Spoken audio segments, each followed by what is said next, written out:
All right. Welcome, welcome, welcome. We are here with round 5 of the AMS2 Community Cup, brought to you by justrace.net. We're here at the Adelaide Street Circuit for the 1986 Australian Grand Prix.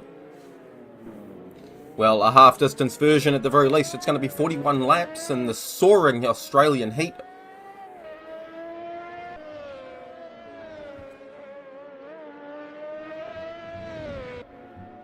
So these are the Formula Classic Gen 1 cars from Automobilista 2.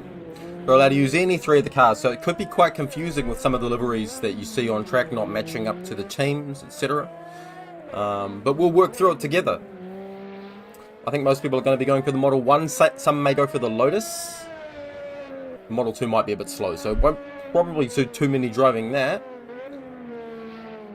3.8k circuit. Qualifying is going to be private, so when these guys are out on track, they won't have to deal with anyone getting in their way, which is just which is something beautiful to not have to worry about, to be honest. Especially on a track like this with this many cars. Very crucial to have that nice open track. It's going to make qualifying really close. Everyone's going to be able to go maximum push and get as many laps in as they can. Drivers are only going to be allowed 5 cuts, as track cuts, or track limit violations, before they'll pick up a penalty. Very easy to pick one up at T1 if you're going too quick through that chicane, the centre chicane actually. It probably wasn't called the centre chicane back in the 1986 Australian Grand Prix, but it's what it's known as now. That you see the car going through there, of Bill, from Slipstream. That's a beautiful livery. It matches the aesthetic quite well of the era. It's got some nice logos there. Honda, channeling the powered by Honda. Very powerful turbocharged engines from the 80s. Honda was relatively dominant after the initial dominant period of Renault and the Tag Porsche engines. And Honda really took over and refined those turbocharged beasts.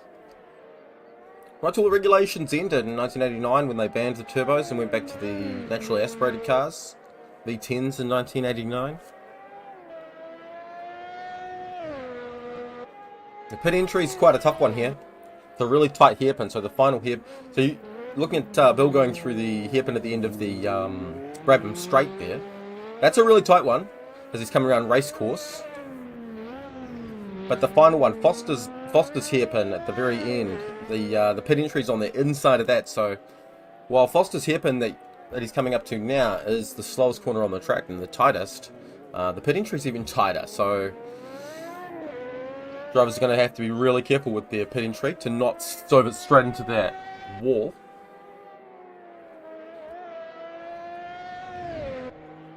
These cars are turbocharged beasts, as I said. That means that they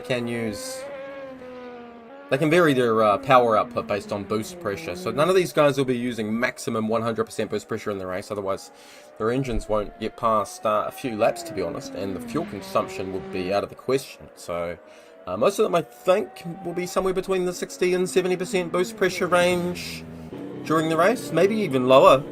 But they have the ability to go to 100% boost pressure and get full power again on the press of a button. But as soon as you do that, you're introducing insane amounts of engine wear and fuel consumption at the same time. So that is a very sparing aspect. Otherwise, some drivers may not make it to the end based on engine damage / fuel consumption. Considering there's no refueling allowed, so too much boost button, too hungry, and you won't get to the end. It's going to be interesting. It's going to be a good one. It's all about managing the equipment as well as the insanely tight circuit. It's a brutal combo. And in reality, it would have been insane because the temperatures around here in Adelaide, when they raced here, would have been crazy. The physicality and the work required would have been quite brutal, to be honest.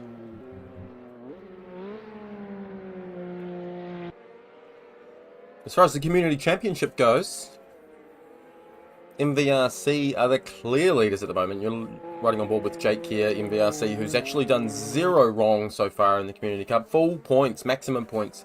So He's just cruising. He's just going for a Sunday drive at the moment.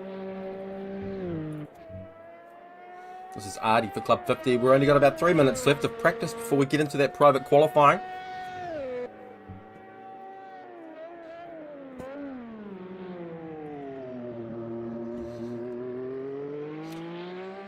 We're just finally taking a look at the YouTube comments. See Savage Paddy in there. Good luck, everyone. I'm a one-legged cheerleader. Oh, that doesn't sound fun. That does not sound fun. Cheerleading is fun, but being one-legged, not so much.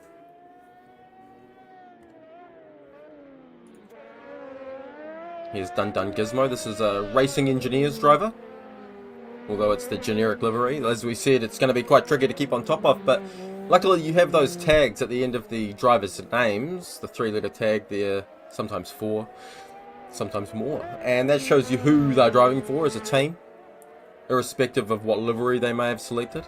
Now I think there may be an exception to that. You might see Martin there down in P19 at the moment. His says in IND for independent, but he I know is actually filling in for RPM, so that's an incorrect tag, but he's an RPM driver. He's filling in for Jake from memory, not MVRC Jake. He's out there getting it done.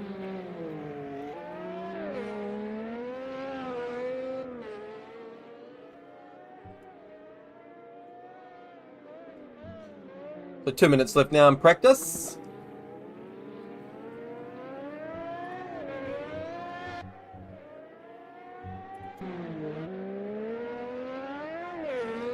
I'm going to jump on board here with Jake of MVRC, the current championship leader, as we start a lap. So this is the final turn. Foster's corner. Onto the main straight here, coming into the center chicane. Oh. He set me up. He's just finished a lap, not starting one. That's alright. We might wait for an onboard lap in quali. Oh, actually, he's going back out now, so we'll just check out this onboard lap on his out lap. It's going to be nice and chill. So he's going through the centre chicane here. Down Wakefield Road. It's right-hander, turn 4, East Terrace. These really tight 90-degree corners. Now some of these drop.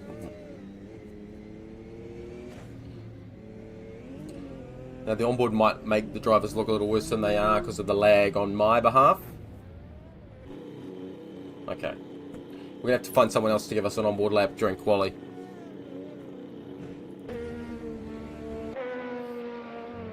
We'll get there. Dun Dun Gizmo, the Racing Engineers. So this Server 2 is actually quite a stacked one tonight. This race is going to be really stacked, really hectic.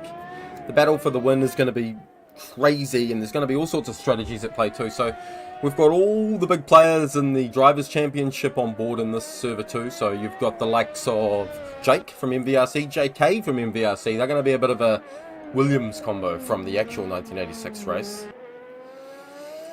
Really dominant.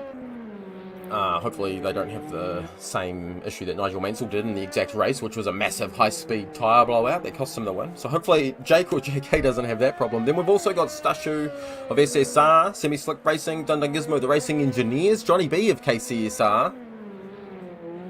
So really stacked lineup tonight. Just coming into the final stages of practice now.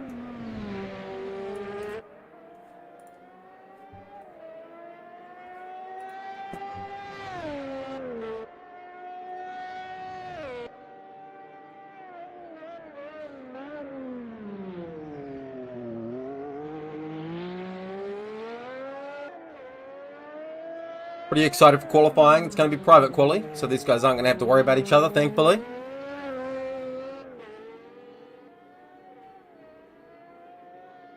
Beautiful street circuit here in Adelaide. It's really short, 3.8 k's, but a lot of fun, really hard work, especially through those 90-degree corners in the first sector. That'd be quite the workout, I'd say.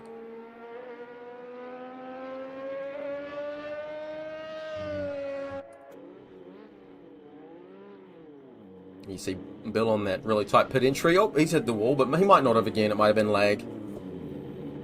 We'll give him the benefit of the doubt. That's a beautiful livery, though. The Mobile and the Honda logos there really make it stand out. has a bit of a nod to the era. One car still on track. 30 seconds left for him to get that done. Club 50 driver. This is Club 50's combo for the AMS2 Community Cup.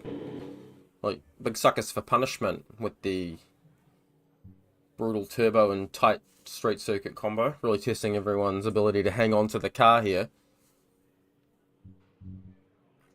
So at the end of practice we had the RRC driver, Salvatore Rodano, with a 118.7. That's nowhere near what these guys will be mixing out in quali. Top guys will be down in the 114s, maybe even quicker, depending on if they can really nail it from what we were seeing in the lead up to this event.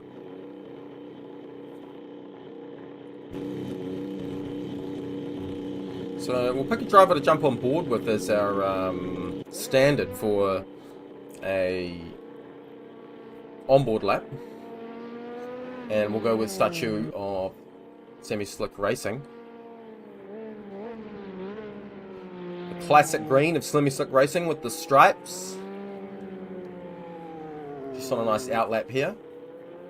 You will see a lot more cars on the mini-map than you will see on the track, because this is private qualifying, but the telemetry and mini-map data shows them all. So we can see where everyone else is on track, even though the drivers can't.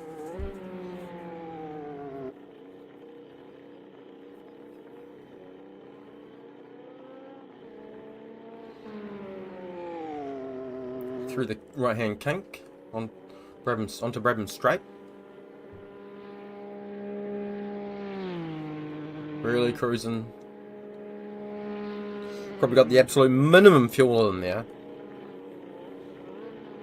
Really conserve it on the outlap. Conserve the engine because you'll be running maximum boost. So just try not to get on the boost and damage the engine on the outlap. You want maximum performance. Maximum boost, maximum performance.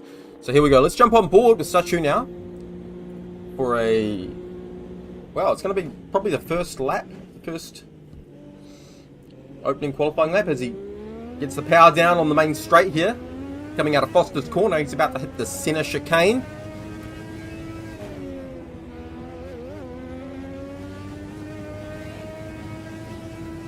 Coming into East Terrace, this is going to be turn 4, the right-hand 90 degree into a left-hand 90 degree, which is turn 5, followed by another right-hand 90 degree, turn 6 down Hutt Street. Then we go through a turn 7 and 8 chicane here. Then we've got another right-hand 90 degree corner, which is turn 9. This leads onto the Jones Straight. And then we've got Brewery Bend here, turn 10. This is going to lead us on to Brabham Straight. Brewery Bend named for the brewery on the outside of the corner there. Coming down into turn 11 into the hairpin. We're going to be doing well over 300 kilometers an hour, bringing it down to probably 60 or 70 to get around this really tight right-hand hairpin. Now we're coming into the racetrack section. Turns 12, 13 and 14. Then we've got the kink of turn 15 before Foster's corner, which is the final one, turn 16. So here we go through the kink. And here's the really tight, slowest, probably the slowest corner on the track. Foster's corner, leading back onto the main straight. This is going to be your first time on the board. Well, I say that, but that's Justin. He's beaten us there. Sachu's come in with a 115.2. There's going to be a lot more time to be found by these guys, but first one there, he's on the top. Let's jump on board with one of the MVRC drivers and see where they end up.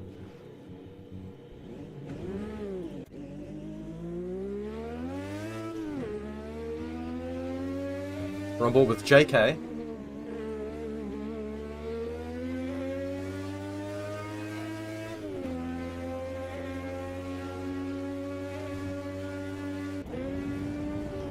Jake's just taking the top spot with a 114.8 for MVRC. Let's jump back to JK. He's coming out of the hairpin here through the racetrack section. We'll see where this is going to put him on his first lap. Currently Jake of MVRC, the only driver in the 114s. We know that they can get low 114s from what we've seen in the lead up to the event. JK moves into third with the 116.4. There was a couple of sloppy little mistakes we saw there through the middle, so a lot more time to be found for JK.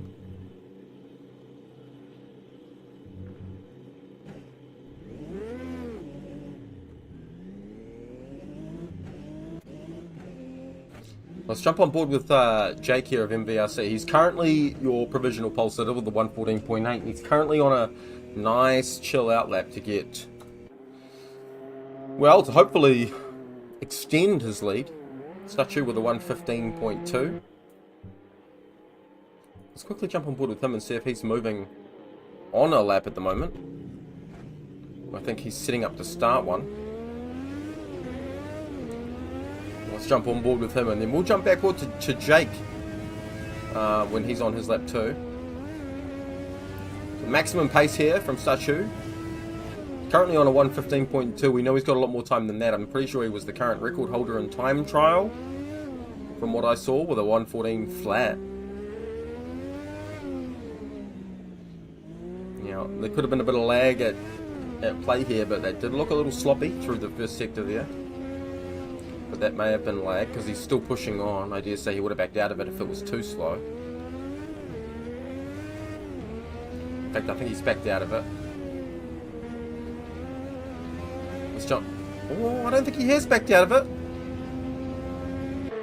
Let's go to the external view to catch the speed of this bad boy down the Brabham Straight.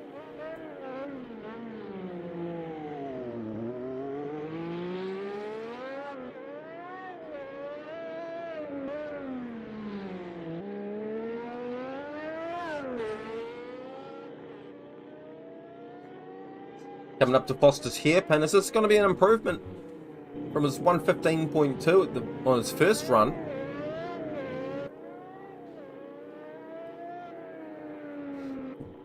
No improvement. Or even Jake's back into the pit now. Might have been a mistake on that lap. Guys are really struggling to get the grip down. There may be a difference in maybe a decent difference in grip levels on the track compared to the practice session. Certainly looks like there's a lot less rubber down than there was during practice.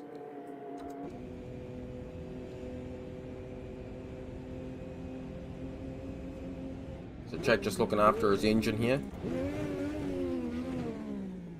I think Grandpa Bear's on a lap here.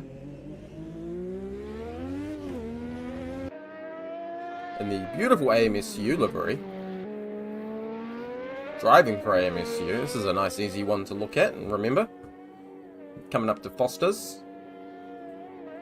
Let's see if this is an improvement for Grandpa Bear. Currently his best is a 123.59. He went a little wide there at Foster's. It's a tough one to get slowed down for.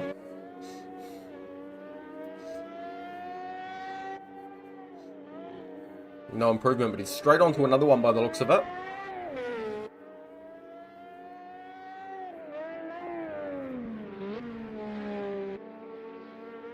Gets mounting the curb there. Got to be really careful on these curbs. They can throw you straight off the track, bounce you into the wall or anything. Really vicious, steep curbs.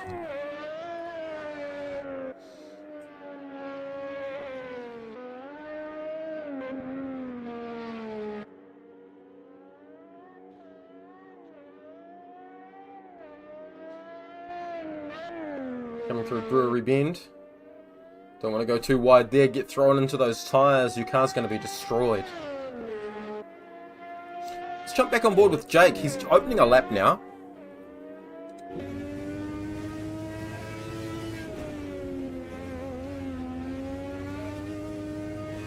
Oh, this is rapid.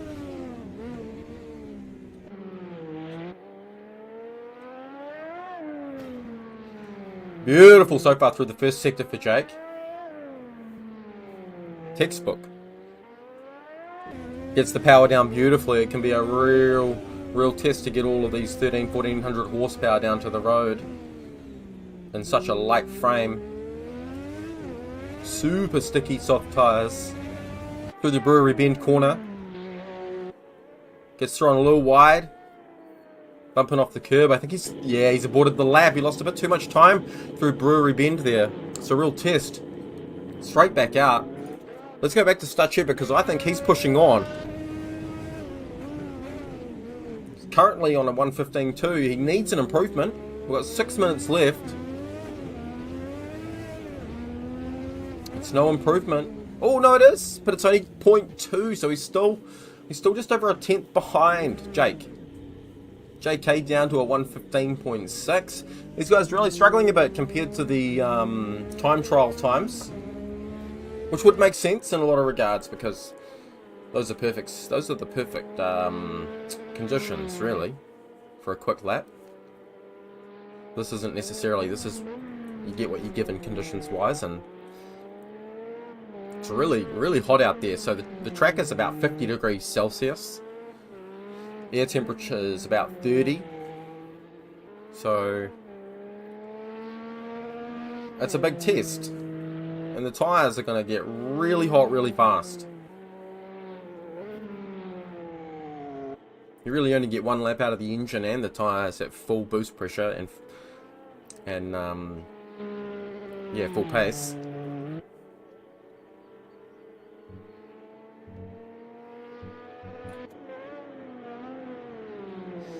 This is the beautiful KCSR livery. We've come to expect timeless classics from them every time.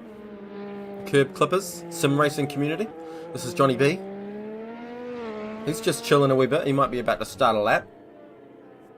Let's check him out. Let's see if he can improve on his current time, which is a 1:16.9. Just managed to get him on the sub 17. See if he can go even quicker. Opening it up here, full boost.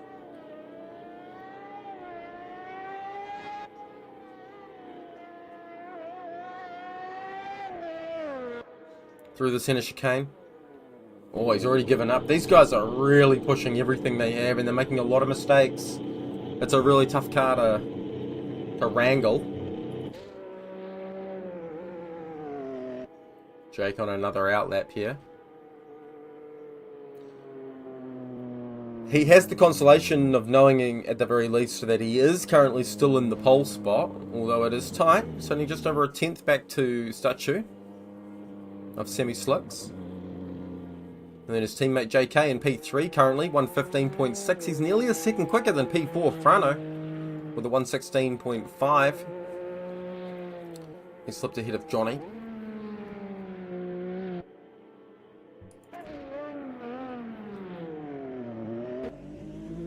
Let's watch Stashi finishing up this lap because he's still pushing on.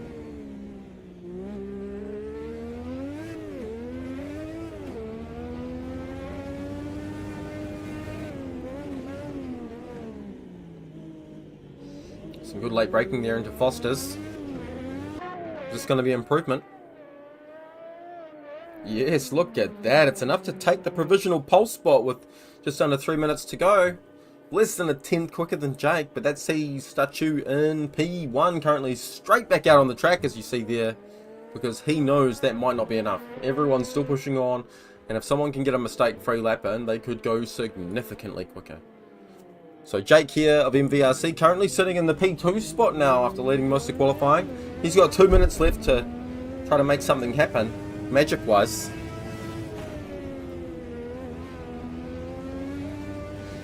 He really wants that P1 spot back. He's on a flawless record so far this season in the AMS2 Community Cup. Perfect points.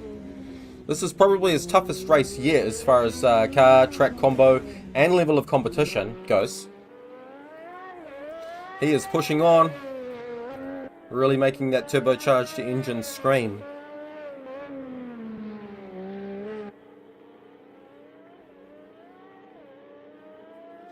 About to come through the kink at Brewery Bend. This one can catch a lot of people out. Looks like he's still pushing on, so he must have been able to hold some decent pace through there. Coming up to the hairpin at the end of Brabham Straight. Into the final sector. Around the racetrack section. 12, 13 and 14 before we come up to the final two corners. The kink before the final Foster's hairpin. Here he comes through the right hand kink. Turn 15 and then into turn 16 here, Foster's. This is the final corner on the track. Is this going to be enough to take back that P1 spot? Yes, he pulls a 14.5. Nearly 3 tenths quicker. Right in the dying moments. There's other drivers still out there pushing on. We still have time. Drivers are still there's a lot of drivers still with a chance to start a lap. Statue not. He has seceded. But we've got JK out there. He's currently on a 15.4. We know he's capable of extremely quick times. Let's see if he can take P1 or maybe even P2 off Statue and have a front row lockout for MVRC. The way these guys have been going so far in the Community Cup, I wouldn't put it past them to have a front row lockout again. Might have lost a bit of time through Brewery Bend. So a really tough corner to take at the absolute maximum speed. If it's not perfect, you're going to get thrown over those ginormous curbs. And as we see there, JK with a bit of a mistake. Frano here on a lap, currently in P4. Does he have enough to improve into the top 3? Oh. No, he's frozen. Weird issue going on there. Hopefully we don't see too much of that in the race. So that's qualifying complete. We do have drivers out on track, but I think that's irrelevant now for the battle for pole. I'm pretty sure that's going to see Jake of MVRC take pole.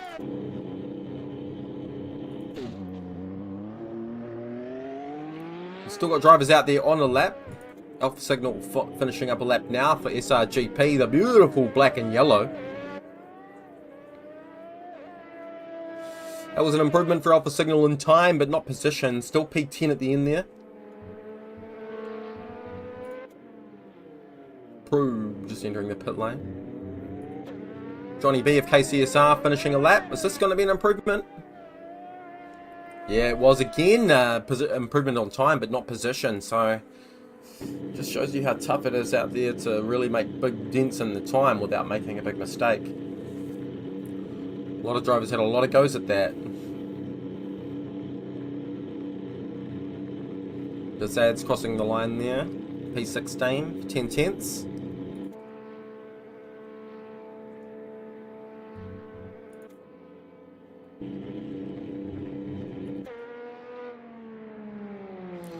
Alright, just about time for the race. The drivers are going to have a wee break between qualifying and the race, because it's 41 laps. It's half distance of the real Australian Grand Prix from 1986. That was an 82 lap race. And just as a reminder, these guys can't refuel, so they really have to manage the boost pressure to make it to the end. They're not going to be able to run qualifying power, that's for sure. They're going to be running significantly less boost pressure. They'll have full boost pressure on a button, but they won't be able to use it too much because the engine wear and the fuel consumption skyrockets through the roof, and there's a good chance that if you use your boost button too much, or if you have too much boost set up from the beginning, that you're not going to make it to the end. You're either going to blow your engine or run out of fuel. So this isn't just a battle of physicality around these tight streets. This is also a battle of wits and strategy and making sure you can actually finish the race. The real race, I'm pretty sure, only had like 11 finishes, like a lot of the races from back in this turbocharged era of Formula 1. A lot of the time the cars just simply didn't make it. The drivers maybe got a bit greedy on power during the race, ran out of gas, blew their engine, or for whatever reason the cars just weren't anywhere near as reliable anyway. So maybe even through no fault of their own, they would blow a lot of the time too. So just waiting for the end of quality now. They'll just be having a wee break before heading to the race. But as you can see, the top 3 there, Jake Birkenhead, MVRC with a 114.5, getting that in the last few minutes of the session to take back P1 from Statue, who briefly took over him with that 14.8. Then we have JK in P3 with a 115.4, so not quite a front row lockout for MVRC like we have seen before. But they're in a really good position for their team again to extend the championship lead. This is a really stacked race. We've got Jake, Stashu, JK, Frano, Johnny, Dustin, Dundun Gizmo, Rodano, Daniele Gabbardi, Alpha Signal, Artie, Badosh. All of these are all really quality drivers going all the way down. So, who's this time? We've got Prue with a 156. Really couldn't get anything done in qualifying. Wasn't able to get a clean lap in. Can be the way. That's a really tough combo to nail.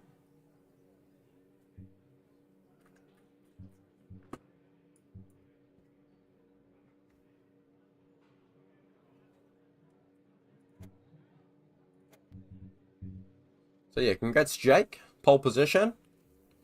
This is going to be crazy with the 20 odd cars going through that center chicane at the beginning, and then through the brutal first sector with all the 90-degree right, left, right corners, and then the brewery bend on the opening lap with full fuel as well. This is, just get ready for something special. I'm not sure where I'm going to want to be looking at the start. I obviously want to see who gets away well at the front, but I'm tempted to jump on board on roof cam at the back of the field and just make sure everyone gets around that first sector. Well, the first few laps really. It's just going to be tough. So we were taking a break until 14 past the hour. We're at 14 past the hour now, so we're expecting to get into the race setup screen at any moment. Oh, I left my practice label on for quali. Oopsie, I've done that many times. I've remembered to set the race label up at least now. So that's one thing. Got the 2-minute countdown now before the start of the race. These guys all have to ready up, but I will not be readying up, so they have the full countdown. Then I'll get to the grid ASAP to make sure we can watch this action. Now, I think I might jump on the back of the field and go roof cam and just see. We might get a better action, get a better view, because we don't have replays, right? We don't have the ability to replay all the carnage that happens during the race. So I really want to make sure I don't see anything too tragic. So I'm going to check out the back of the field from roof cam looking forwards, so we can get a good view of the grid as it goes through this first, especially through that first chicane. I might change it up after that, but we'll see how we go. Drivers all readying up, making sure they've got their pit strategies and their fuel loads set up. So full tank on this car is 195 litres. I dare say everyone's going to be taking a full tank, because you're probably going to have to manage that to get to the end on it. We're not allowed to take fuel at the pit stops. There could be a few strategies. So there could even be people trying the no-stop strategy. They might be driving on the hard tyre and trying to drive all 41 laps without a pit stop. That would be like super tough. And then you've got other strategies where drivers might use a one-stop, a hard and a medium, or maybe even two mediums if they're really good at managing that. And they might go for two stops. They could go for medium with a two-stop. Or I don't expect too many drivers to be using the soft tyre. But there's definitely going to be variations in strategy and how people manage their power and stuff. It's going to be really interesting. Let's go. Alright.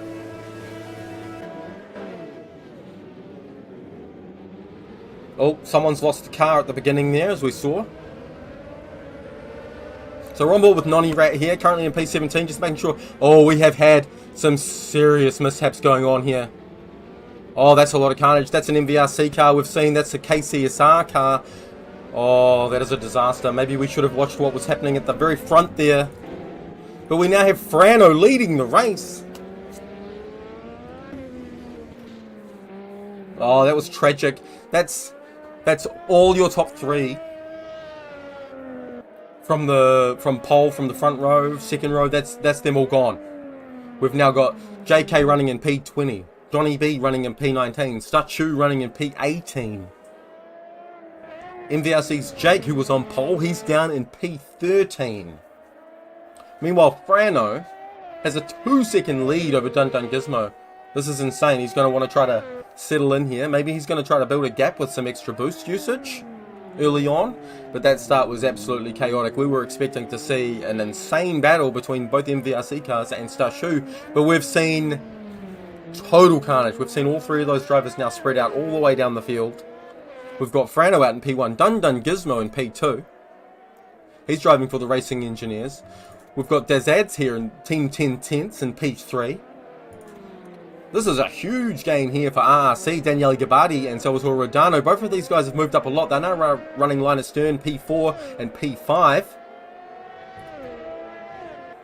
Then we've got Alpha Signal of SRGP in P6 in that beautiful black and yellow livery. Badosh, orange and black, he's in P7. We've got Bill from Slipstream in P8. Then we've got Jake in P9. So the pole sitter down in P9. He's already made some gains. He was down to P13 after that incident. So he's already back to P9.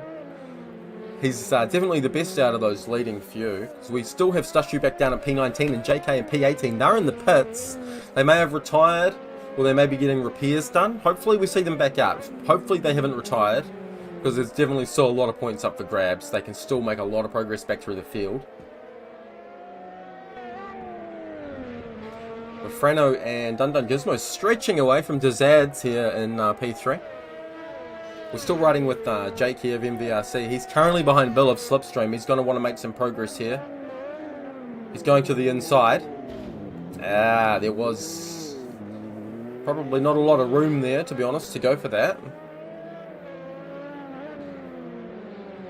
Might be feeling a little impatient after that early mishap, but you can't really force more space than there is on a track like this.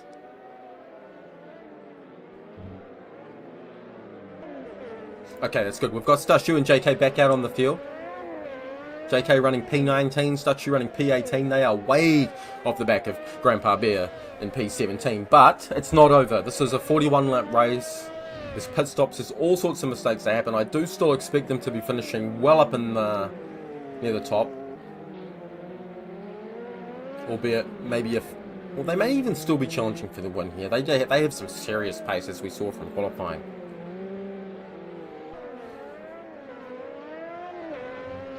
So we'll just check out Alpha Signal here, because Alpha Signal of SRGP is right on the back of Salvatore Rodano for RRC. We're used to seeing RRC driving the white and red, but you can see them in the standard independent livery there. So will Alpha Signal be trying to go for a move here? Not quite close enough, just settling in.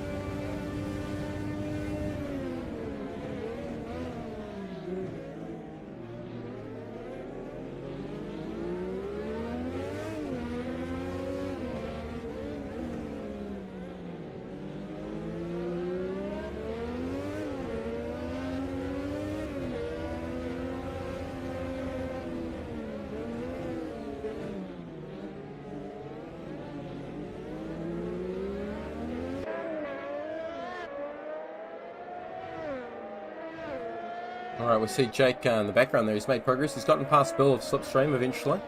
Now he's got to try to get past Badosh Gaben RT. Some of these drivers, I dare say, won't make it too difficult for him. They know he's in a bit of a different category. But some will be very much fighting for their positions, as they are entitled to, no matter what. The leader's still running away here. Dizads in P3. We'll just jump on board with him, but you can see there's a bit of a train forming behind Dizads now. So Dizads, all these front three here, Dizads, Gabadi and Rodano, all running that independent livery of the Model 1 car. But no one really with enough pace to do anything about this train, while Frano and Dun Dun Gizmo are running away in P1 and 2 at the moment.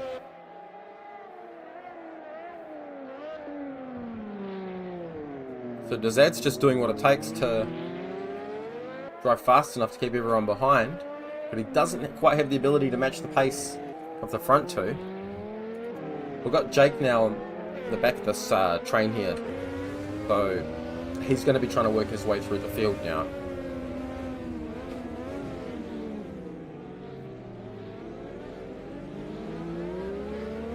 Really tight bunch here, so this has a recipe for a bit of carnage.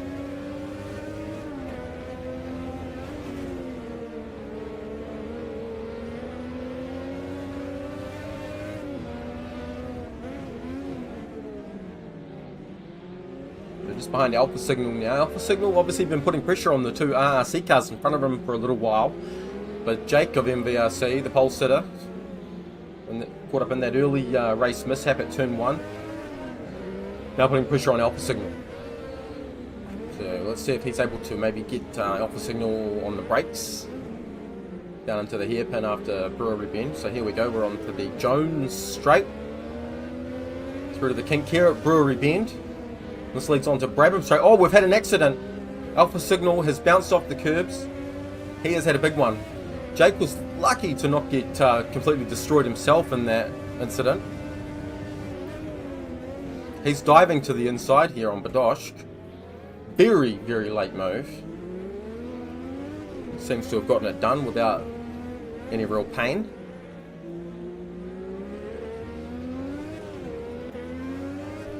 So he's now up to P5 and chasing down the other RRC car, Daniele Gabbardi, who's trying to put pressure on Desads in P3. Once someone is able to get past Desads, the 10/10 driver in P3, it will be interesting to see if anyone has the pace to do anything about Frano running away.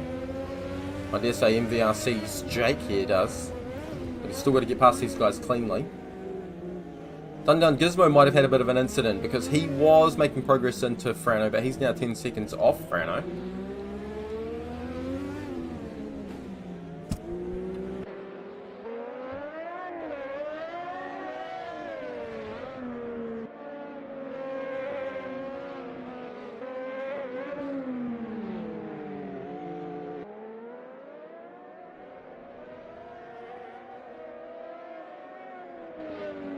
Oh, he might have used a bit of boost there to get through before Brewery Bend.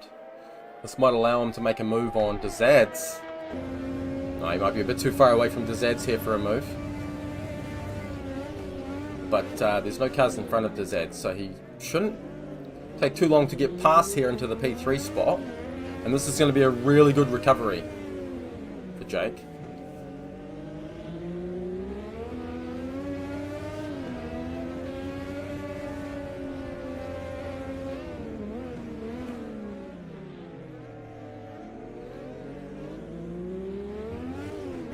Very polite from Desads there, leaving room. Jake now into that P3 spot. Johnny B down in P19 for KCSR. We've got a couple of battles just ahead of him. Looks like we've got GTR Dustin of Semi-Slick. Ooh, he's just made a move. He's gotten past Badosh there, who might have gone a little deep.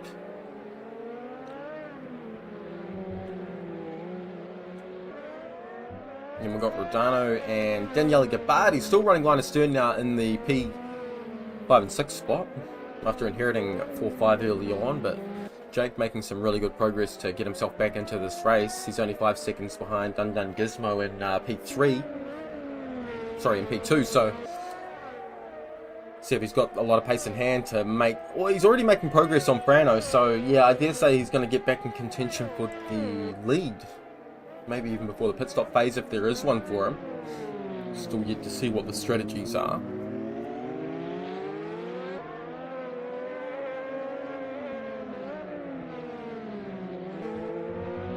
Looks like we've got a move being made here. We do have a move being made here.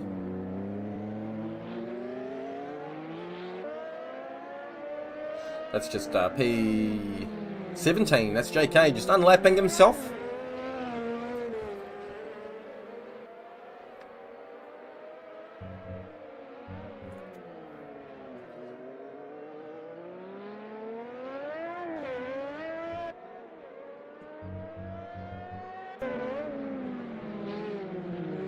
This battle for P5, 6, 7 and 8 is just about turning into the battle for P4 to 8.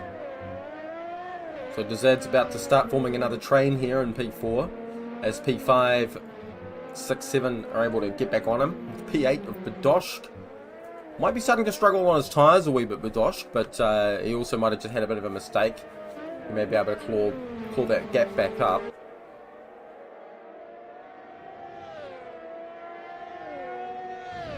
Dustin here in the draft of Salvatore Rodano, trying to do him on the brakes here on the inside.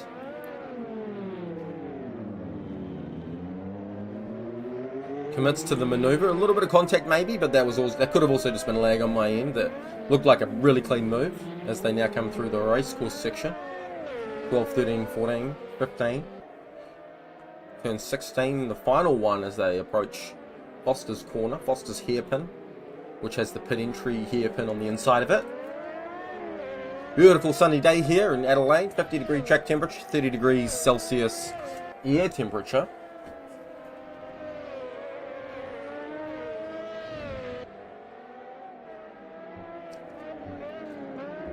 So Badosh has managed to get himself right back on the tail now. And trying to put some pressure on. It looks like the Zads of 10 Temps is starting to form another train here. From P4 through to P8. It's also going to allow Johnny now in P9. He's going to start catching up to this train as well. So the train is building. P3 being Jake is just pulling. Oh, someone's lost their rear wing. Oh, Badosh looks like he's just driven straight into it. Who lost their rear wing? That will be interesting. It looked like an AMS2 car. I think it was. I think it might have been Grandpa Bear here. Yeah, he should be entering the pits about now. Oh, that's unfortunate for Grandpa Bear. He's had a big accident there, lost his rear wing. He's got a lot of damage. Let's go back to P9. Johnny B of KCSR. He's going for the inside move into Foster's around Badosh, and he gets it done. It's very well done. Good move. He's now trying to chase down Radano. It looks like Badosh and Johnny there had a little gap open up as they were battling. So they've got to catch back up to the train here. The 10/10th train of Zads in P4. Zad's doing a really good job here. He inherited P3 early on. And although he may not have the all-out pace of some of the drivers in front and directly behind him, he's doing exactly what it takes. He's just being extremely consistent. He could even be on a really long strategy here, like a no-stop or a one-stop. This could be really playing into the hands of the Zads quite well if he can actually keep all of these guys behind. Because if they're on tougher strategies that require more pit stops, then he could be really in the paint here. Badosh gaining on Johnny here after Johnny went wide at Brewery Bend, but he doesn't have the bravery to have a go at him on the brakes. And that's fair enough. It's a tough corner to try to have a go at someone. It's really dirty offline. Oh, we've had a car go round there. That's Daniele Gabbardi of RRC. He was running line astern with his teammate Salvatore Rodano, who's now in P6. But he's had a spin. He's now down at P9. Someone's lost a rear wing just before Foster's. It's on the inside at the apex. That is a horrific place to lose a rear wing. People are going to hit that.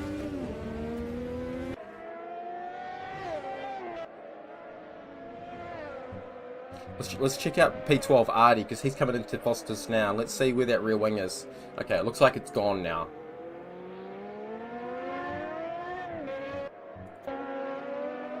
So we battle here between P13 and P14. Roy of RPM in P13. He's got Glenn of KCSR all over his gearbox. Into Foster's, as we see that rear wing's definitely gone.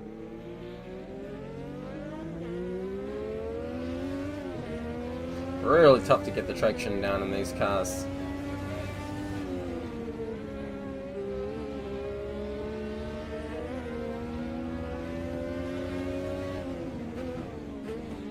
Getting really wobbly there, potentially trying to just fill up the mirrors of Roy and stress him out. Trying to force a mistake. We've got Johnny B in the pits. Could this be a scheduled stop? I think so. Doesn't appear to have too much damage, so it may just be a case of pitting now, putting some fresh rubber on, and just getting out of that train. That train could have been really holding him up. So... Oh! Jake is now all over the back of Dun Dun Gizmo for P2. And these guys are 11 seconds off Frano in the lead. Frano just keeping it really smooth here. He's doing just what it takes at the moment. He is going to probably start feeling a bit more pressure when Jake comes through, but if the pace difference is that great, then he probably just need not worry about it, because P2 would be an insane result. Will he go for the move? He is. He's going down on the brakes. He's using a bit of boost to make sure he can get it done easily. So he's through. I dare say Dun Dun Gizmo may not have fought that quite as hard as he may have with someone else, because he just knows how fast Jake is. Jake has the flawless record so far in this Community Cup. And saying that, Dun Dun Gizmo not going to want to give up the pressure.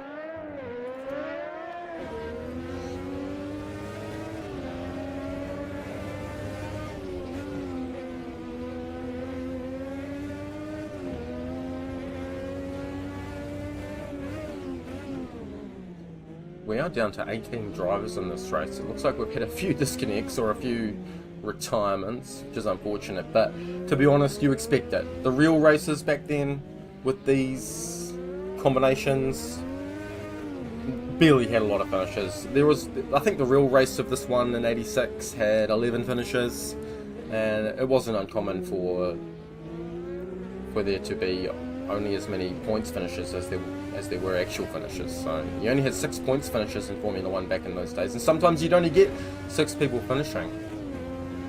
No, I don't think Dun Dun Gizmo actually ran into that wall because he carried on at full speed without it. I think that was just a lag difference between him and myself. That's why I'll often just sit in this view. It's a little more reliable or less janky to look at.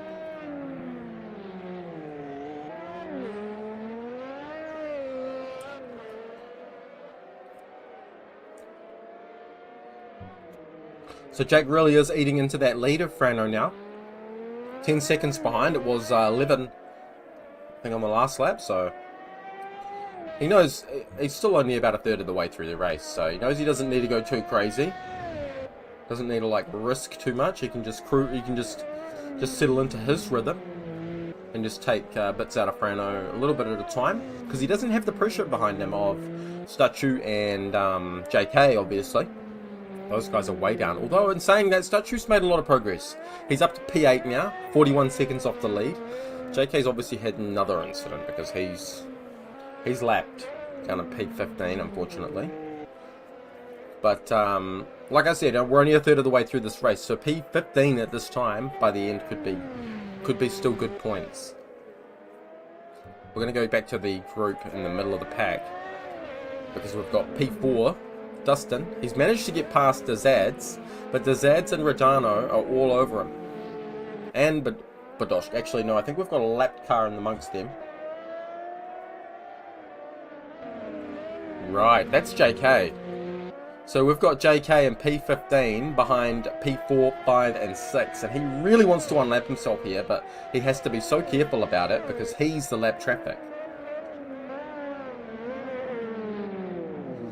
So it's just a really tough spot to be in, especially when you have so much more pace. You really want to get the move done, but you still have to be extra careful. You're the one that's a lap down, so he is allowed to make the move and unlap himself, but he just has to be extra careful doing it, because any incident at all is his fault. He's unlapping. And these guys are fighting. These guys in front of him, directly in front of him, are all fighting. P4, 5 and 6, so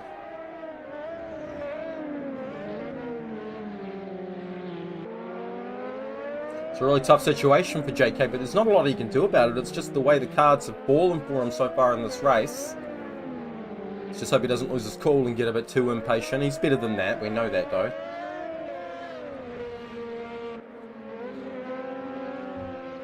Jake now only 5 seconds behind Frano. We'll jump back on board with that battle for the lead when he does catch up to him. But currently this little bunch here, 4, 5, 6, and then you've got the lapped P15 car behind them. He really wants to get past. He has a lot of pace to spare, and he just wants to get past these guys so he can start trying to unlap himself a bit more. Oh, another car there out there with a lost rear wing. I don't think that was Frano. No, it was the other AMS2 car. It was Grandpa Bear. So we have a grid sandwich, and AMSU is the bread, apparently, with Frano in P1 and Grandpa Bear down in P last, unfortunately. So that's an AMSU bread flavoured sandwich. MVRC, the top layer of the filling, in P2. Then we've got Jake still trying to unlap Rodano here. And Dazad's directly in front of him. So Dazad's just... He's been trafficked this whole race, but he's consistently clean. He's not making a big enough mistake to let everyone pass. He's just doing what it takes to stay on the track, keep consistent laps, and he could be on a really long strategy here. And JK just frustratingly, obviously has a lot more pace, but has just no ability to do anything with it. It's probably just really hoping these guys peel off into the pit lane, to be honest. Or make a big enough mistake that he can slip past. But so far, it's just clean. Use a bit of boost. Go down on the inside on the brakes here. Looks like he's got the pace. He might be able to make this one stick. Yeah, he makes this move stick. So that's one safe unlapping move done.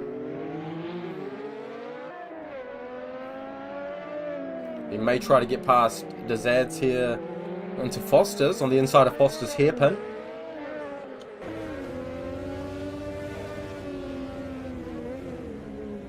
No, not quite enough, not quite close enough there to lunge to the inside.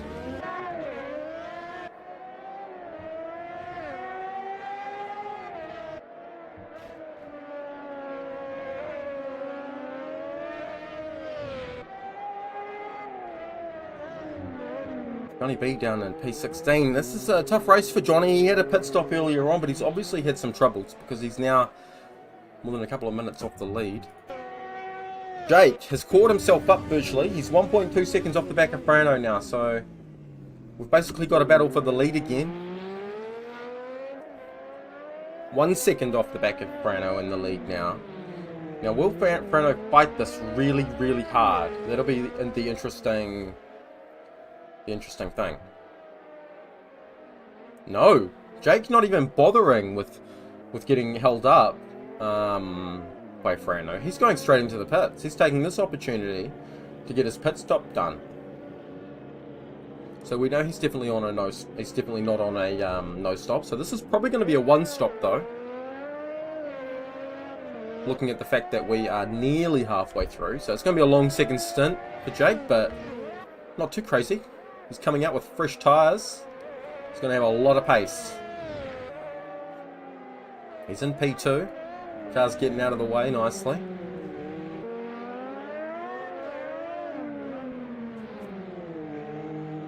Another car in the pits.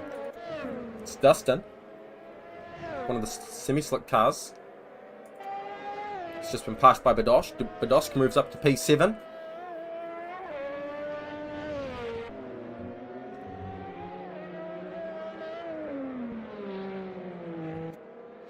The battle between Roy and Alpha Signal was raging on. Alpha Signal's past Roy, but Roy all over the back of Alpha Signal's gearbox. This is the battle for P13. But too far away to make a move there. It looked like Alpha Signal was actually pulling away a bit there. He's probably running a lot more boost than Roy. Maybe in default trim. So, like I said earlier, it's going to be interesting to see if we see cars dropping out of the race, because if people are too hungry on their boost, they're going to use way too much fuel and destroy their engine way too much. So we might start seeing the effects of that as we get into the sort of like last quarter of the race. We might see people starting to run out of gas or engines blow up. It's going to be interesting. Okay, so Frano's made a pit stop now and Jake has just straight up undercut him. So that's just perfect for Jake there, just the big old undercut. He's now got a long stint for stint 2 though, but that's fine, he can manage that. He's got a lot of pace in hand. And his main championship contenders and race contenders are way down in the field still. Sachu getting his pit stop in.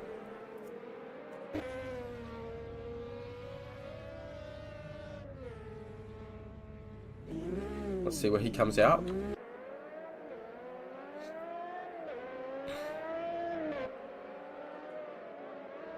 Comes out just in front of Johnny B in P16. He's a lapped car. Looks like we've got a little bit of front end damage there for Sachu. Oh, it's gone wide.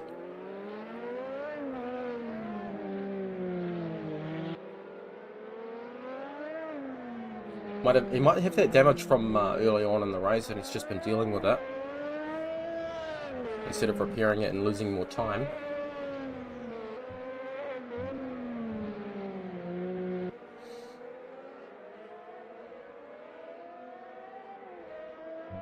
So Statue in P9. Daniele Gabbardi around about 8-9 seconds up the road in P8. He's just going around the hairpin at the end of the straight.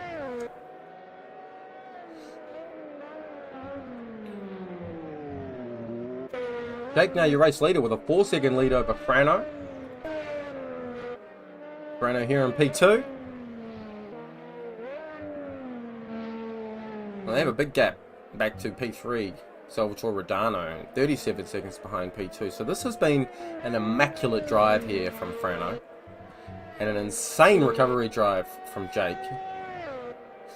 We don't have any words we can comment on about that incident at the start, because we were just trying to see the overall picture at the start for incidents, and there was a lot of them. We got to see them all, but because we had such an overall broad view, we didn't actually get to see the specifics or what happened in those incidents. So we don't know who caused what in that battle at the start between Jake, Statue and JK.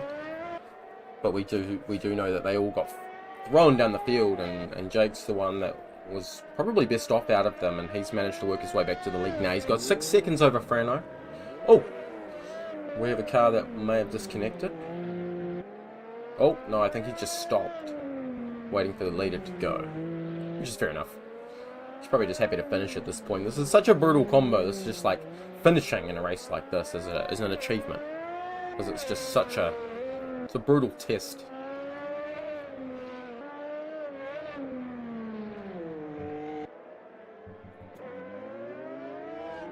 Badosh coming into the pits from P5. With Dun Dun Gizmo in P4. He's only a second or so behind Salvatore Rodano in P3. So these guys here fighting on track for the final podium spot currently. Dun Dun Gizmo will be wanting to get right up on there. Look at that. He's got himself right on the gearbox through this tight sector 1. So obviously got a lot of pace through this section. He may even have a tyre advantage. But he's about to... We're about to hit the Jones straight here. And then we've got the right-hand sweeper of Brewery Bend. He's going to go for the move into Brewery Bend. No, he's not. He thought better of it. Not a smart place to go for a move, if I'm being real with you. That's a tough corner just to navigate, let alone try to pass someone through. He really needs to stay on that gearbox through Brewery Bend and try to make a move into that hairpin at turn 10. Will he go for the inside at Foster's? Because he is all over the back of him. No, he's going into the pits, so he's going to get the move done. So that sees Gizmo now into P3. Salvatore Rodano retreating to the pit lane, getting out of that battle. Maybe he felt like it was costing him time, or maybe it was just the planned lap he wanted to get the pit stop done on. So let's see if Dun Dun Gizmo's going to have enough pace here to keep the spot when he pits. Unless he's already pitted, I actually can't quite be sure. There's a lot of strategies going on in this race.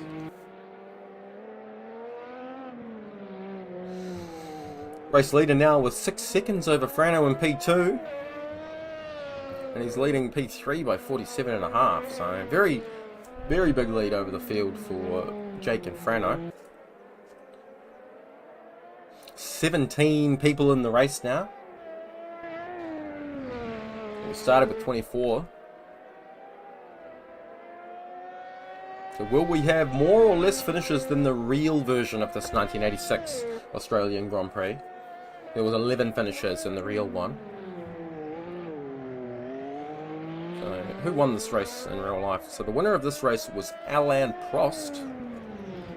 He inherited the win after Nigel Mansell had an insane tyre blowout coming down that Brabham straight at full speed. Lucky to keep it out of the wall, but obviously That was a DNF for Mansell after leading most of the race. Alain Prost inheriting it, and Nelson Piquet in the other Williams Honda. So Mansell's teammate, he finished in P2, 4 seconds behind Prost. Now, those two were the only ones on the lead lap. Now, we could be seeing a repeat of that in this race, because we have Jake and Frano 40 odd seconds ahead of P3. We have enough time here for those guys to be the only ones on the lead lap, just like the real race. So Stefan Johansson in the Ferrari in the real race was P3, and he was a lap down on both Prost and Piquet. So, podium finisher being lapped.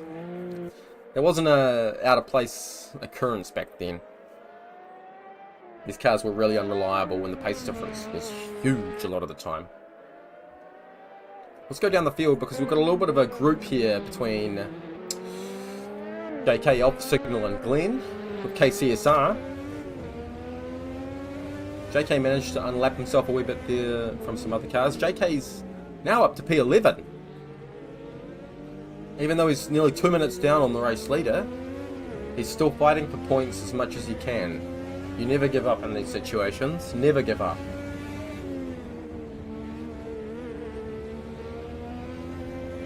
Glenn's struggling a wee bit there. Let's jump on board with JK. So he's following Artie, the Club 50 driver, in P10.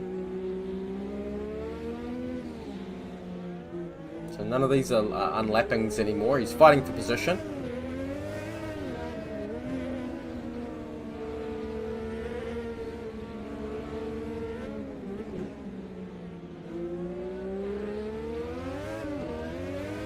Using the bows to get the job done before Brewery Bend.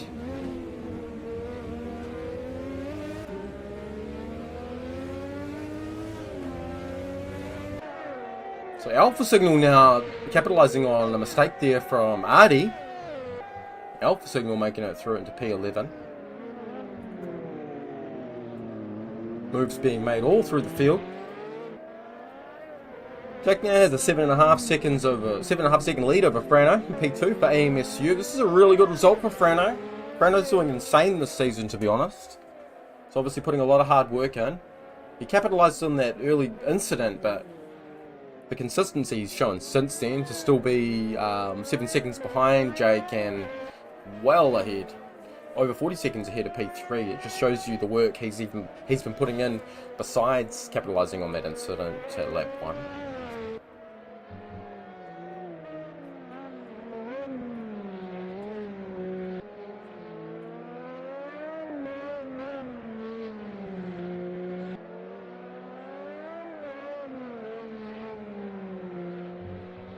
We don't have too many battles on the track at the moment. We are now down to 16 runners, with Martin, the RPM driver, down in P16. He's in the pits. And Roy, his teammate, in P15. So unfortunately they're running last and second to last. That's not a great result for RPM. Race to forget, so to speak.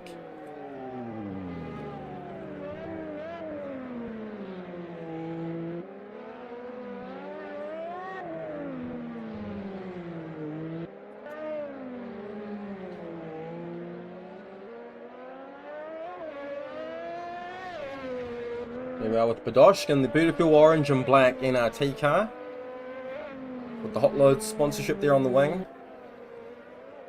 Badosh putting in a really good drive here, holding P7. The race leader, Jake, is actually closing in on this P6 through to 8 group. Next one's to be lapped.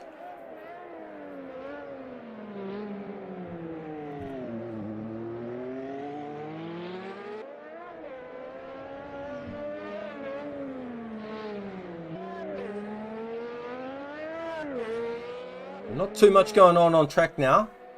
People are really settled in, and well, they're really just trying to get the job to the end now. We're over halfway, but we've still got about a third of the race to go. Lap 26 out of 41. The lead is just about to start lap 27.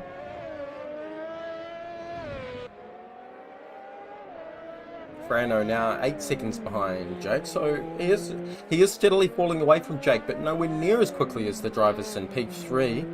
Dun Dun Gizmo. But Dun Dun Gizmo now has Statue all over him. Let's jump onto this because we've got a battle here. Statue down in P4. He's going to want to steal P3 off Dun Dun Gizmo. A podium spot is the minimum Statue will want from this race after that first lap incident. If he can get a podium, I'm sure that'll be a semi-happy result after considering what happened at T1. JK in the pits now down in P10. He's quite far down now.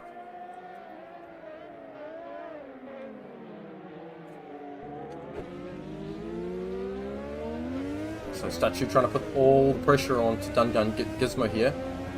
So we've got a car coming out of the pits in front of them. I think that might have been JK.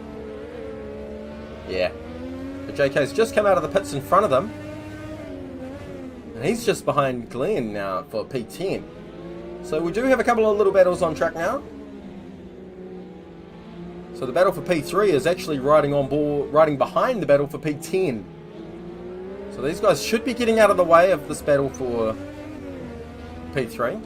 But they're fighting themselves, so it's a bit of an awkward situation that people can often find themselves in these races. Because those guys need to get out of the way, but they also don't want to lose time to the people they're fighting. It's a real battle going on. There we go. He's letting one pass now.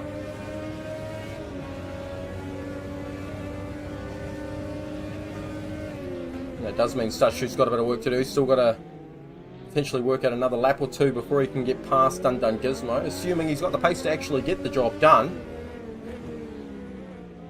But JK's been able to run away from Glenn there in P11.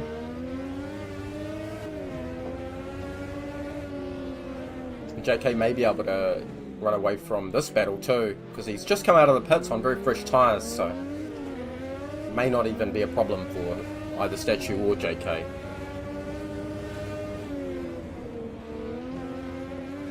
Yeah, so JK just running away now in P10. The battle for P3 just heating up. The Statue versus Dun Dun Gizmo here. The Racing Engineers versus Semi-Slick Racing. The final podium position. The leader is all but checked out.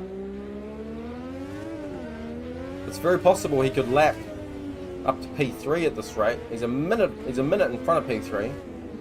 And like I said, that would be very representative of the real race. Which tells you a lot. It just tells you a lot about how tricky this combination of cars was back in 1986. You've got all the horsepower in the world, but you have very little grip. He's going for it. No, he thought about it. But it might have been a bit too ambitious. Dun Dun Gizmo isn't too bad on the brakes himself.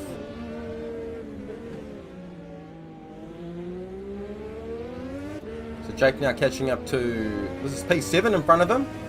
We're on board with the leader. He's now lapped P7. Go back to the Dun Dun Gizmo and Statue battle for P3.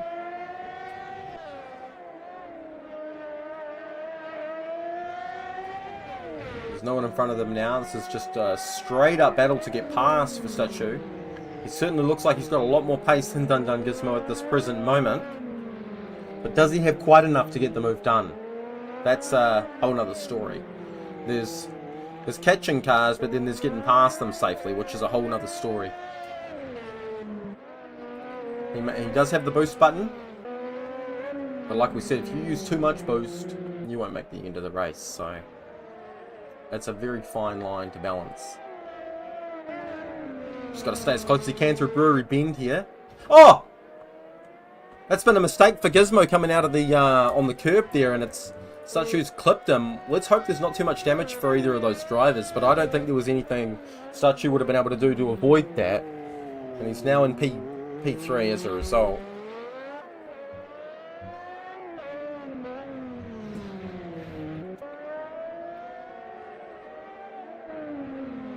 This right here's the battle for P6. We've got Badoshk, the NRT driver, all over the back of Salvatore Rodano, the RRC driver.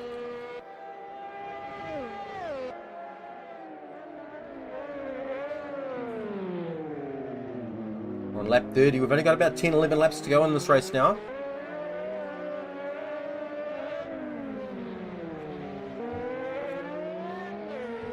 He's close. He's not close enough for a lunge into Foster's.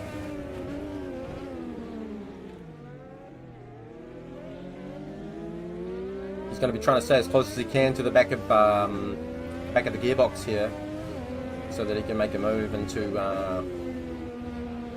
the hairpin at the end of Brabham Straight. I'd say you've got to get right up on that gearbox. You've got to get yourself into a real good position at Brewery Bend, so that you can make yourself, so you can really stab him on the brakes going down into the hairpin. But that inside line is tough. Remember, it's really dirty. I wouldn't be surprised if we start seeing cars failing at this point, because we're getting to that 30 odd lap mark. We're getting to that 3/4 mark of the race. So if people have been using too much boost, they might start failing or running out of gas, depending on how greedy they've been in their setup and with the boost button itself. Because when you hit that boost button, you go from whatever your boost setting is, and a lot of these guys might be around that 65% boost mark. And when you hit that button, it's boom, it's full, it's 100% boost. So he would have been using that then to get that move done, nice and safely. But when you do that, when you go up to 100% boost, you're getting that maximum power. You're getting like that 1300 horsepower out of these tiny turbocharged engines, using insane amounts of boost pressure to do it. And in turn, you have to feed so much fuel to match that boost pressure, so your consumption's just gone. It's through the roof. And then also the engine wear associated with that much power being run through the engine. The engines just don't last long before they blow up like a little grenade. So the drivers really have to be careful. They have to not be too greedy with boost. They've got to really excel everywhere else. Braking zones, hitting the apexes, and really trying to nurse those turbo engines all the way.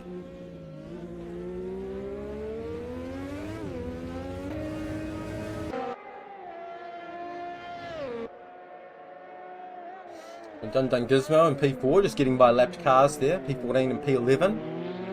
That's Alpha Signal and Roy being lapped a couple of times.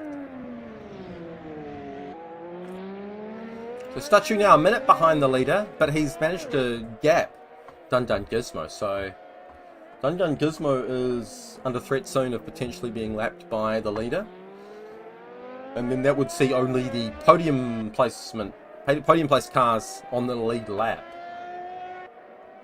I don't think Jake will have the pace to lap Statue from here till the end.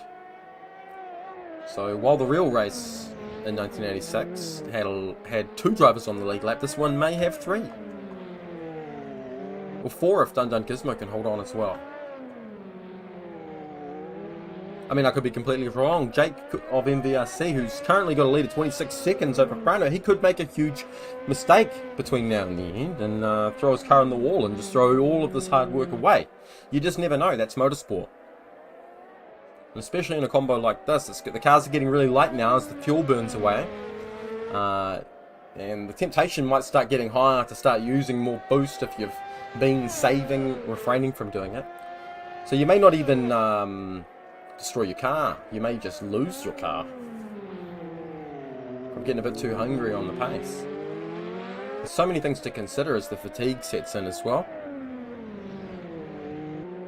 So Dun Gizmo currently struggling to pull away from Alpha Signal down in P11. So Alpha Signal would be entitled to unlap himself if he has a lot more pace, but he has to do it really clean.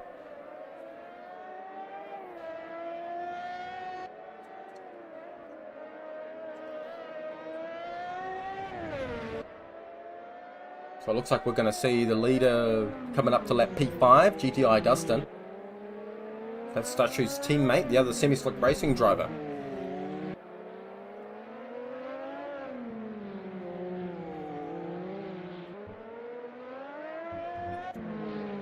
So here we are with the leader, currently on lap 34 with a 20-second-and-a-half lead over P2, who has about a 24-second-ish lead over P3. So a really spread out podium here, and the gap from P3 to P4 is just growing at a really fast rate. After Statue was able to get past Dun Gizmo, he just hasn't looked back, and he's just stormed away. And he's actually running at a faster pace now than the leader. That gap from a minute is now down to 58.3 seconds. So although he's definitely not going to catch up to P2 or P1 unless there's some massive mistakes, he is managing good pace out there. And he's certainly not giving up. He's giving it everything.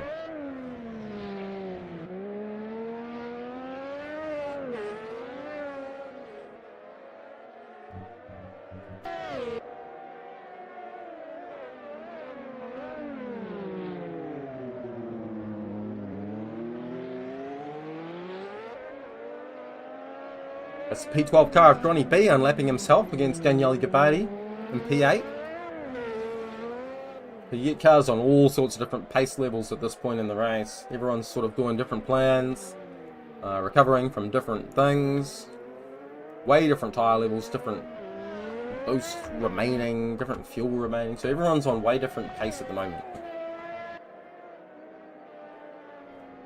If you're not careful, you can find yourself having some incidents just out of complacency and not realizing how much more pace than you have than someone. As we're about to see Frano coming up on P8, Daniele Gabbardi to lap. So Frano running in P2 for AMS2. We're now down to only 15 runners after starting with about 24. So remember, we want to finish with more than 11, and we would have done better than the real life counterparts at the 1986 Australian Grand Prix. So this is round 5 of the AMS2 Community Cup by JustRace.net. As Frano goes through Brewery Bend, nice and clean there, riding just the right amount of curb.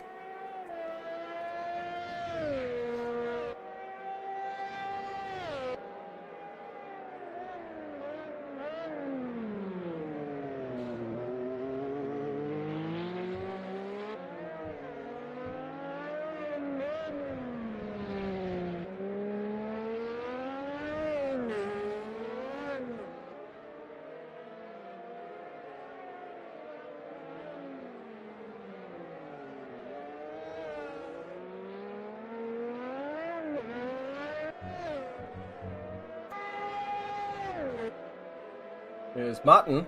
He's 8 minutes off the lead currently, driving the beautiful Lotus livery.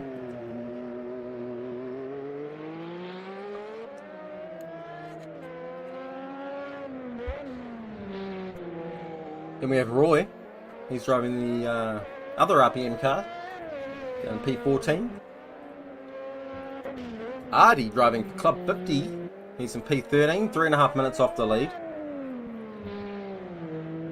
We've got Johnny B, who's had a bit of a rough night. He's 3 minutes off the lead as well, down in P12 in that beautiful KCSR car. Alpha signal. Black and yellow SRGP driver down in P11. He's on the main straight here, coming up to the centre chicane.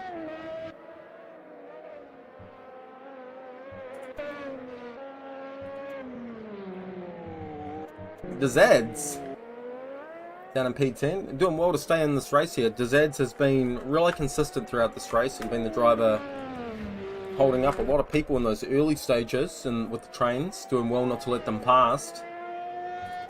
JK managing P9, 2 minutes 22 behind the lead. He's done well. He's had quite a few incidents in this race, I think, JK, but that's still going to be points. He hasn't given up, and P9 is still points. Daniele Gabbardi for RRC in P8, 2 minutes behind the leader. Badoshk, minute 52 behind. He's in P7 for NRT. We've got one NRT driver left in this race. That's Badoshk. He's done well, Badoshk.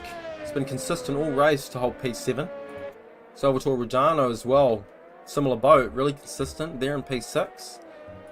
DTI Dustin as well, the other semi-slick racing driver, 2 spots behind his teammate. He's only a minute and a half behind the lead. He's been lapped. We've got Dun Dun Gizmo's actually not far off being lapped as well. So currently Dun Dun Gizmo's the last car on the lead lap. He's a minute 25 behind the lead. But as you see, just behind him, that's Jake from MVRC. He's the race leader. He's coming up to lap P4. Sachu here in P3. He's a minute behind the race leader. Brano, 30 seconds behind the race leader in P2. And there's your race leader, Jake of MVRC. Let's jump on board with him now. He's on lap 38. There's only a few to go.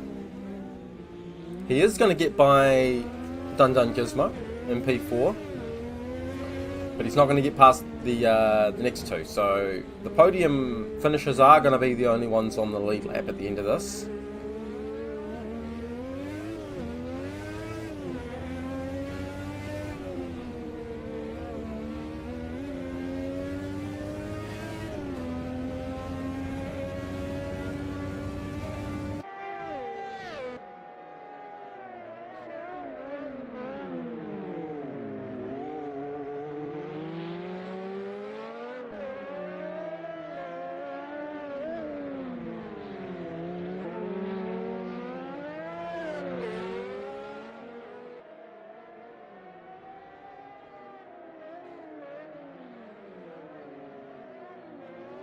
So there we have it. We have only the podium place cars 1, 2, 3 on the lead lap. Everyone else is at least one lap down. From I think it's from about P10 down. We're probably actually maybe P11 down. They're probably a couple of laps down. But yeah, only the podium finishers on the lead lap. It's very representative of the real life counterpart, to be honest. It's just such a tricky combo to manage.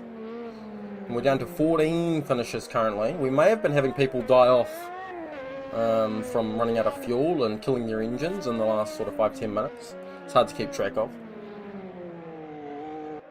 But they've only got a few laps to go now.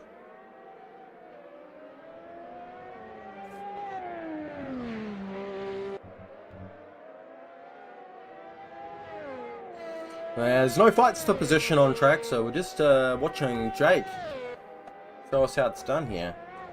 A real class act with all the pace. Will be interesting to see what happened on that lap 1 incident.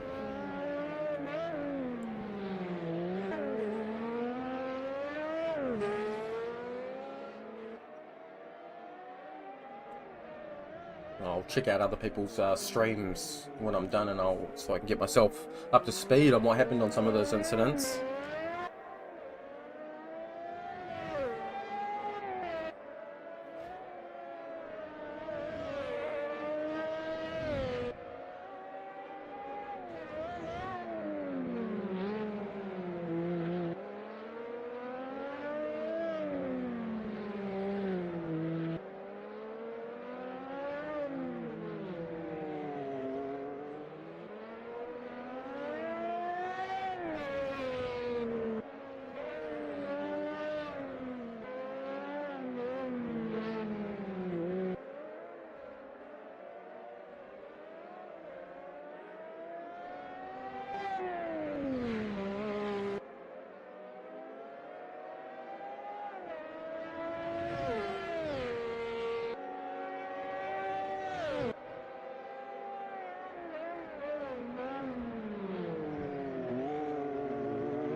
Alright, we're on the final lap now with Jake.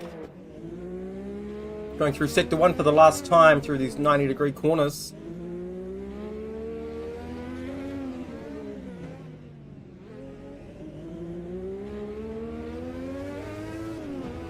We do have actually JK only a couple of seconds behind Daniele Gabbardi for P8, so it will be interesting to see if he has the ability to close up that gap and pass on the final lap. Jake going through Brewery Bend for the final time. Coming up to the hairpin here. It's been a clinic. After that first lap incident and then just working his way back through the field, didn't put a foot wrong after that.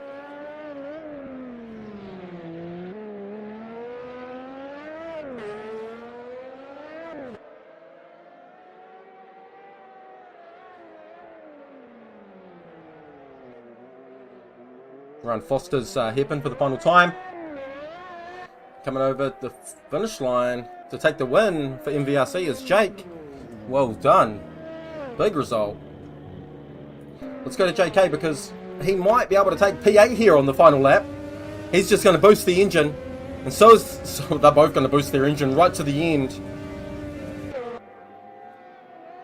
Who's got the fuel in the engine to make it last? JK looks like he is going to get it done.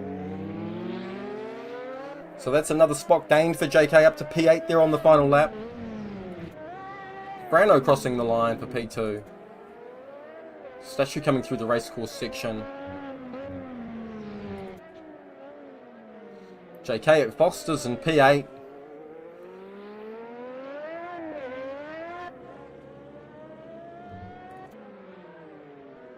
There's Statue coming through, coming around in P3. The last driver on the lead lap. That's impressive.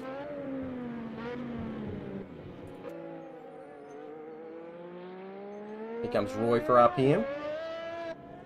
And you got Dazads and Artie coming through to finish up as well. Well done, everyone.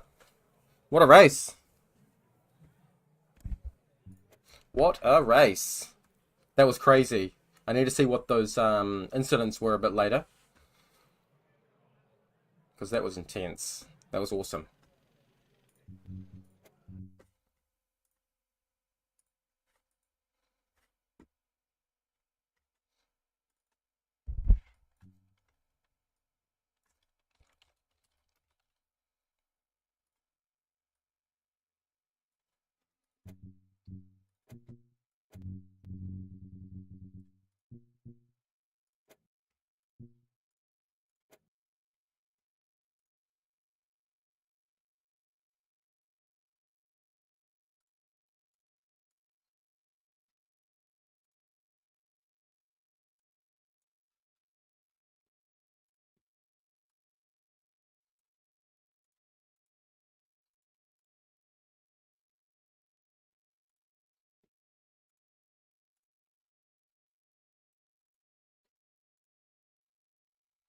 Alright, so race done. We have podium finishes was Jake in first, Frano in P2, and then Statue obviously finishing up in P3. Those cars were the only ones on the lead lap. We're going to get to hopefully some post-race interviews very shortly. We've got all the drivers here, so I'm going to invite Frano in first. He was the first one waiting to talk. And we've also got Jake by the looks of it. Frano, how's it going, Frano? So, what a race, guys. I still need to go back and obviously check out what happened on lap 1 because that was absolute carnage. I was trying to get myself an overall picture of what happened, and then I just saw the front-running cars all scattered throughout the field. But yeah, Frano, what an amazing way to capitalize on that first lap, and then the consistency to just absolutely pile in those laps after that, even if you weren't able to, say, match the pace of the race winner, but everything else to maintain P2 and have such a gap to everyone else was impressive. So how did your race go, Frano? What were your thoughts on that sort of opening lap and then the rest of it? Well, on the opening lap, I was absolutely breaking myself because I pretty much didn't know what happened. It's just I looked to my left and then everybody just disappeared. And I was like ahead with clear field view. I was like first. I was like, wait, I'm first. And I saw nobody of the fast guys. Well, Jake eventually catch up. But yeah, good. Just piling the laps. It was a very quiet race. Yeah, no, it looked like once things sort of filtered into position, it was just a case of getting yourself to the end a little bit. What about you, Jake? So what can you give us a little bit of insight on perhaps what might have went down and then your recovery drive after that, because the recovery drive itself was so impressive. I can tell you exactly what happened. I lost my shifter. I didn't know it, but my shifter, it went into first gear. And then that was that. I was stuck in first, eventually realised, got back on the paddles, went into second. And then I got a touch from behind. I slid into Statue. It was just an absolute disaster, really. You know, I feel really bad for Statue. You know, it would have been a really good race, and I apologise for that.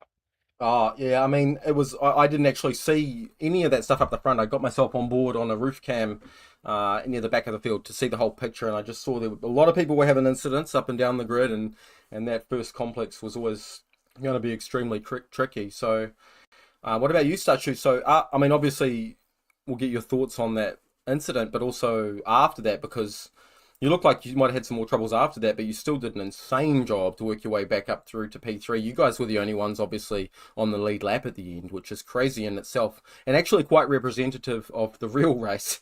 So yeah, what were your thoughts, Stashu? Sorry. Yeah, it's just T1, everything went to shit with basically for the whole grid, but I got spun out, I got damaged, so I had to box at the end of lap 1, so then I dropped back to the very end again. JK had basically the same situation. I think he got even more damage than me because he came out, or he was still stuck in the pits when I was coming out. That's right. And yeah, from then it was difficult to overtake. Like even if I was 2 seconds a lap faster than some people, it wasn't trivial to pass. Mm. I had a battle with someone. I think it was Dazat who he was aggressive, very aggressive in the defense.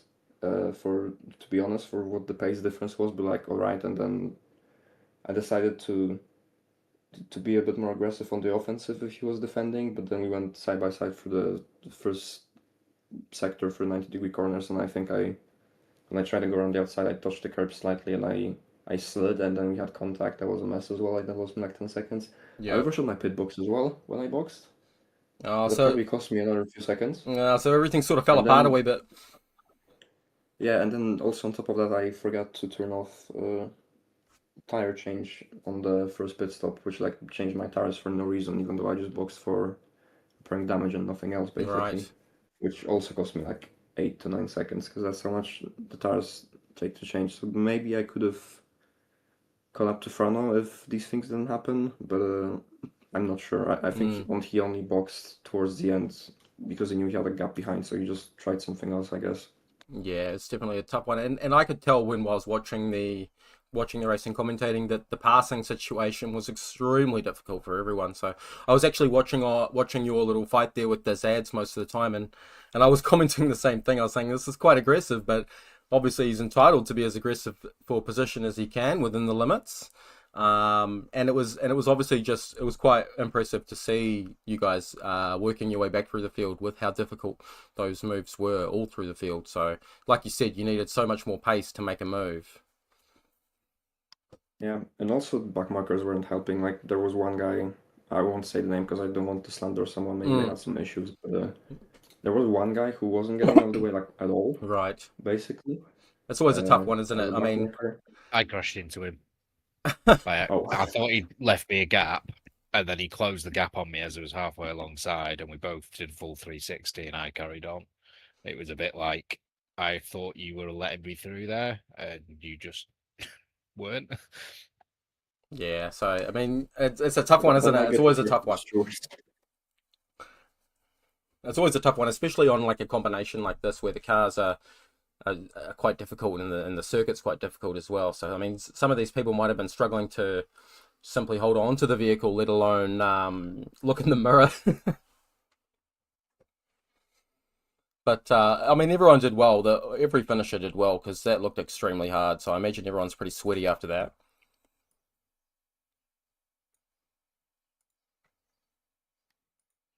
Yeah, I'm exhausted after this. All To be right. honest, even though I wasn't pushing that hard towards the end, it's still just super tiring to drive these cars around here. Well, well done to you guys anyway. I'm gonna close on up the stream here and the broadcast. But again, well done for only being the only ones on the lead lap and the recovery drive as well and the consistency. So well done, guys, and thanks for coming in for a wee chat after. But I'll catch you guys later. Have a good one. Cheers, Guido. See you.